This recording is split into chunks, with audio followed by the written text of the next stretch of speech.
Hi friends, ఈరోజు నేనైతే వంకాయ బఠానీ కూర ఎలా ప్రిపేర్ చేశానో మీకు చూపిస్తాను. అయితే ముందుగా మనము అది కడాయి పెట్టుకొని అందులో ఆయిల్ పోసుకొని ఉల్లిపాయలు పచ్చిమిరపకాయలు వేసుకొని కొద్దిగా సాల్ట్ వేసుకొని మూత పెట్టుకొని మగ్గనివ్వాలి.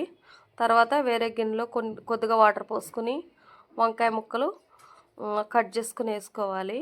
ఈలోపు మనకు ఉల్లిపాయలు ఫ్రై అవుతాయి కదా, అందులోనే కొద్దిగా అల్లం వెల్లుల్లి పేస్ట్ వేసుకోవాలి. ఉల్లిపాయలు కొంచెము బ్రౌన్ కలర్లోకి వచ్చేంత వరకు ఫ్రై చేసుకోవాలి. తర్వాత అల్లం వెల్లిగడ్డ పేస్టు పచ్చివాసన పోయేంత వరకు ఫ్రై చేసుకున్న తర్వాత మనము టమాటా ముక్కల్ని యాడ్ చేసుకోవాలి. యాడ్ చేసుకుని కాసేపు మూత పెట్టి మగ్గనివ్వాలి.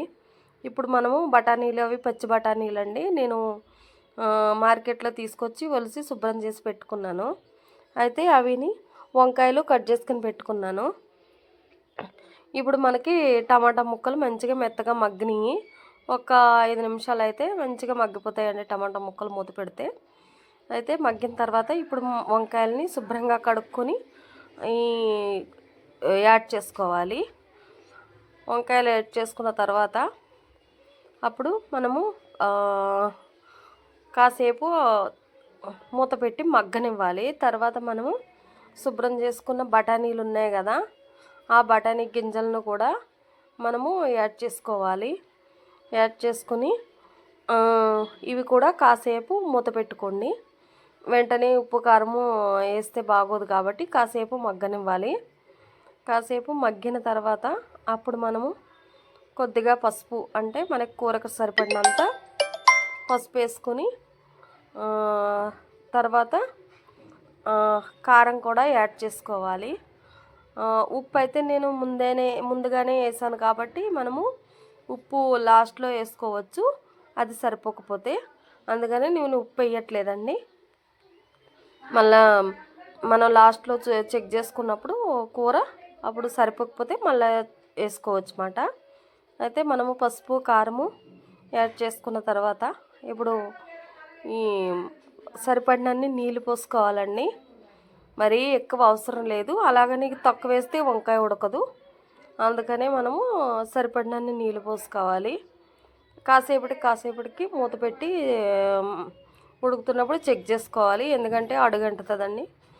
అందుకని నేను చెక్ చేసుకుంటాను. ఈలోపు మనము కూరలోకి మసాలా ప్రిపేర్ చేసుకుంటున్నాను.